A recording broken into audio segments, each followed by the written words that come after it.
Raphaël Mamselem, bonjour. Bonjour. Alors vous pouvez mettre les écouteurs ou pas, c'est pas important, vous nous entendez bien, on vous entend bien. Parfait. Merci d'être venu ce matin dans notre studio. Nous sommes à une semaine des élections et le moment est venu pour moi de vous faire un petit aveu quand même. J'allais dire, au début de cette campagne électorale, il faut bien avouer que on donnait pas cher des chances de votre parti, Zehout, de rentrer à la Knesset et nous avons eu une discussion et je vous voilà, on vous en souvenez certainement. Je vous ai dit mais pourquoi se suicider politiquement dans un tel parti qui n'a aucune chance de franchir le seuil d'éligibilité. On s'est trompé, il faut bien avouer que même lorsque l'on est analyste politique, on peut se tromper.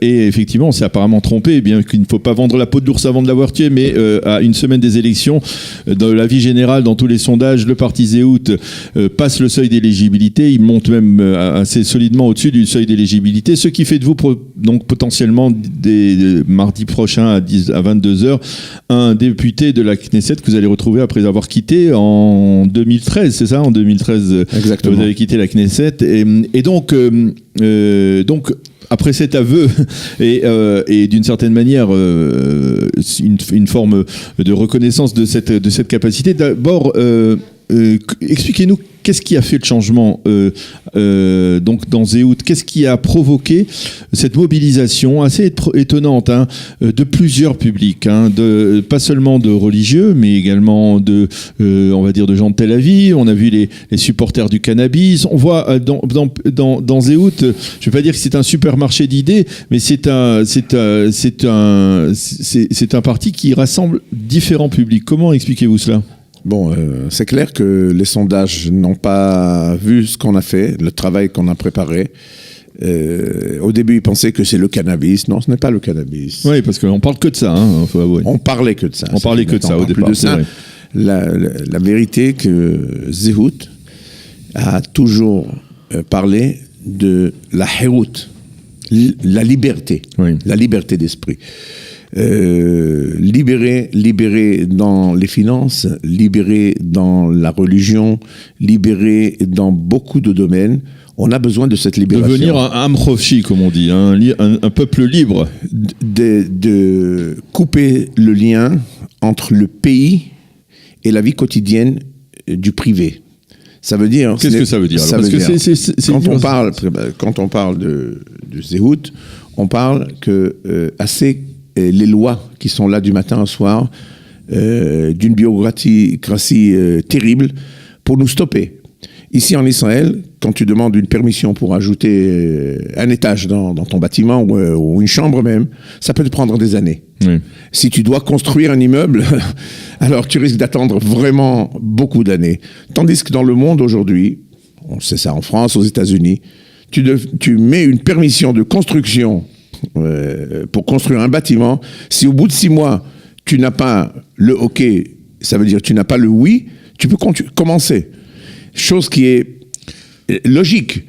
C'est un exemple. D'accord. Alors justement, c'est un exemple, mais c'est peut-être pas l'exemple le plus. Je voudrais parler de cette hérout. Non, ce n'est pas le plus marquant, c'est le premier exemple qui m'est venu à la tête. Mais on a énormément de problèmes qui se sont accumulés. Et qu'on n'a pu jamais proposer quelque chose en dehors du quotidien et en dehors de ce qu'on a l'habitude de proposer. Et nous, on est venus, peut-être avec... on a fait un travail, chacun dans son domaine. C'est en fait le lien qui m'a lié moi-même avec Zehout. Avec Feiglin. Avec Feiglin, parce que les idées de Feiglin, je les connaissais depuis que j'étais à la Knesset. Il connaissait mes idées. Mais aussi. Les idées de Feiglin que vous connaissiez quand vous étiez à la Knesset et que lui aussi était à la Knesset, sont pas vraiment les mêmes idées qu'aujourd'hui, parce que c'est pas les mêmes, mais c'est des idées qu'ils ont évolué et qu'ils ont compris. Et là, je vous pose la question parce que c'est aussi, après avoir fait cet aveu concernant le succès de Zehout, je dois aussi vous dire qu'il y a des gens qui se méfient de Feiglin, peut-être pas obligatoirement de vous, mais du leader de ce parti, qui est discours qui peut paraître très ambivalent. Qui est le véritable Feiglin? Le Feiglin qui manifestait contre les accords d'Oslo de manière assez virulente dans les années 90. Le Feiglin qui, dans les années 2000, était au Likoud et essayait d'infiltrer le Likoud avec Manigout Yehudit, une volonté d'être Premier ministre d'un État juif qui affirmait effectivement la nécessité de s'installer sur le mont du Temple, etc. Ou le leader d'aujourd'hui qui zigzague entre sa localité à Karné-Shomron, si je ne m'abuse, et le nord de Tel Aviv et les jeunes qui fument du cannabis.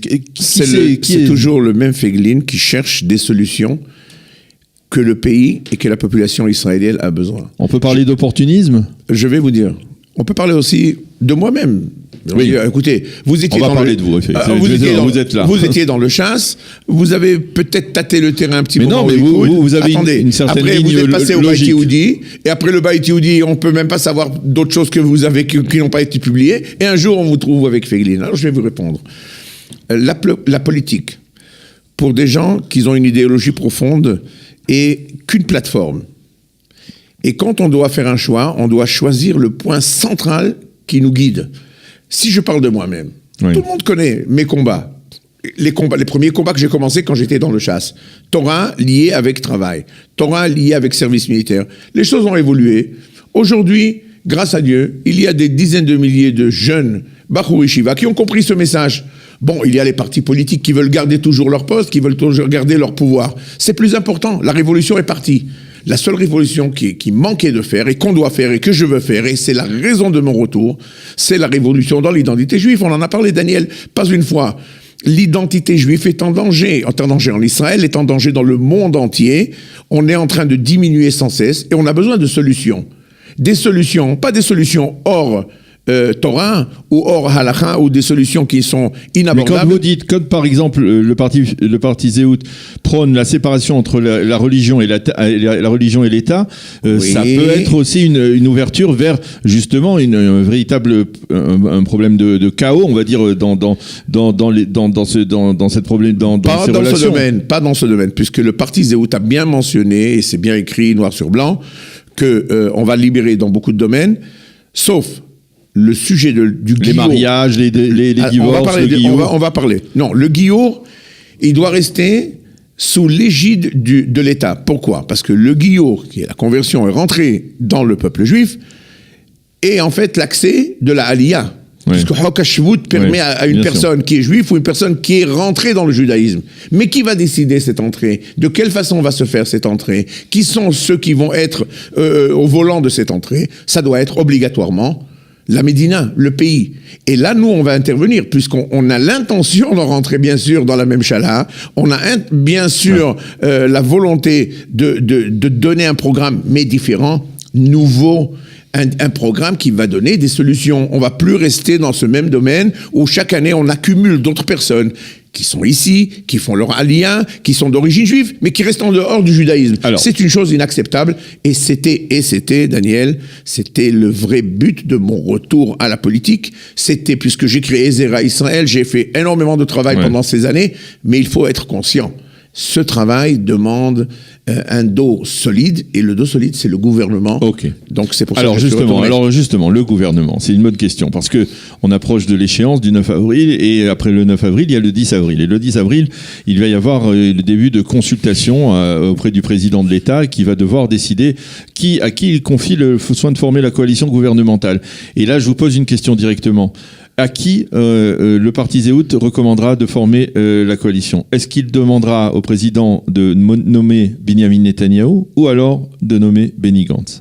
Aujourd'hui, puisqu'on n'a pas encore les résultats, on sait exactement quel équilibre il y aura dans le résultat de ces élections, nous, on ne peut pas répondre à cette question. Peut-être d'autres partis se sont déjà engagés, mais nous... Ça veut dire, vous êtes prêt à aller avec le parti Gantz, de Benny Gantz, le parti travailliste, le parti Meretz ? La question, elle doit pas se poser de cette façon. Aujourd'hui, dans tous les sondages, on voit que la droite, c'est elle qui obtient la majorité. Donc la question ne se pose pas. Oui, mais la droite obtient la majorité avec Feiglin, avec le parti Zehut. Sans le parti Zehut, la droite je peux vous dire comme ça, que... Zéhout, c'est la droite, c'est la gauche, c'est le Zéhout, centre, la majorité... Parce que si Zéhout a une identité, hein, c'est le cas de le dire. La majorité des gens de Zéhout, c'est des gens de droite, Feiglin. Il n'y a pas plus droite que Feiglin. Ouais. Moi-même, on connaît bien mes idées. La question ne se pose pas qui est droite, qui n'est pas droite. La question se pose, pourquoi on a l'impression, lorsque l'on parle de Zéhout, on se dit attention, il faut se méfier. Ceux qui ne comprennent pas beaucoup la politique, ceux qui comprennent. Je vais vous dire, mais quand même... Feiglin est dangereux, Feiglin est un opportuniste, etc. C'est une démagogie de Yamin Khadash et d'autres partis qui comprennent qu'on a pompé leur mandat et qui sont très inquiets et ils ont le droit d'être inquiets parce qu'on va continuer ce travail. Par exemple, le parti Yamin Khadash, un opportunisme terrible. On est là pour ouvrir les yeux aux gens. Nous, on a un programme. J'ai milité pendant des années pour un sujet qui est la conversion. Vous imaginez que j'abandonnerai ce domaine parce que j'ai besoin d'aider ce parti ou ce parti? Non. On a une volonté, c'est clair.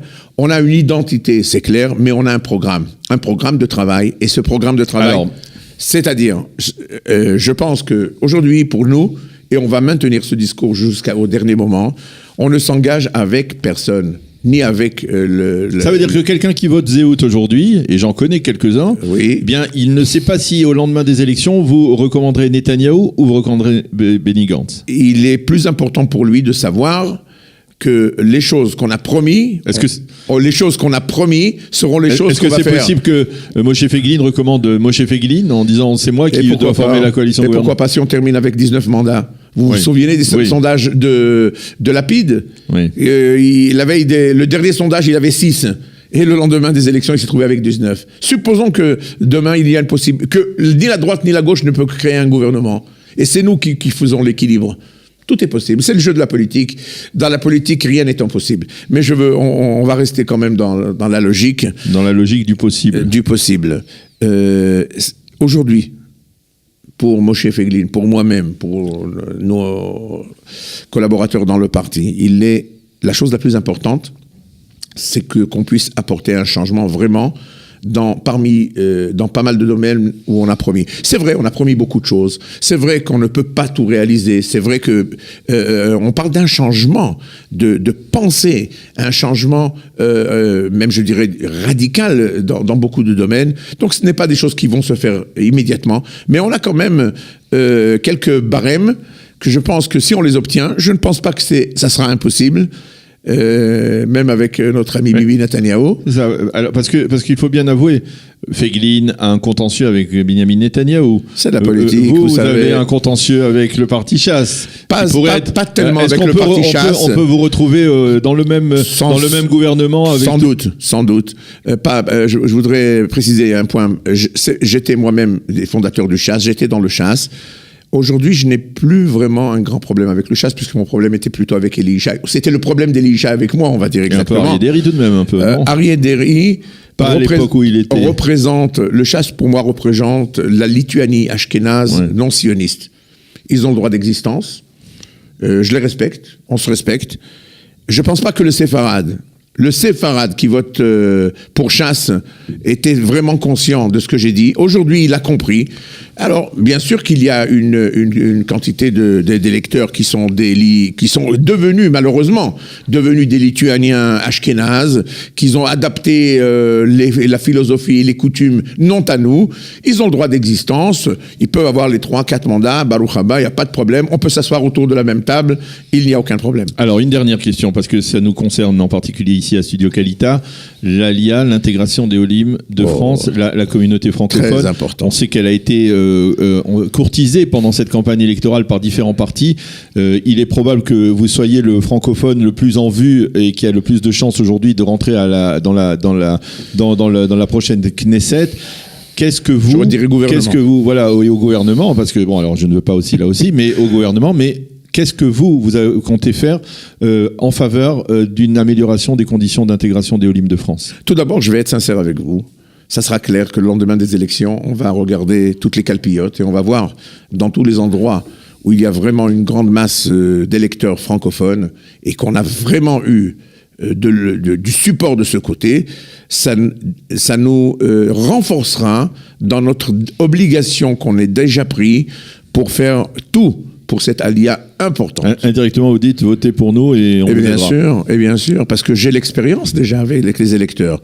Donc on va voir les calpiotes, on va voir où on a reçu vraiment notre force, et ça va nous guider vers une chose. Mais c'est clair, sans condition. Hein. Voilà, je le précise. Non. Je votez pour nous, si oui, sinon non. Non, je n'ai pas dit ça. Je précise que le sujet de la Alia est très important pour nous.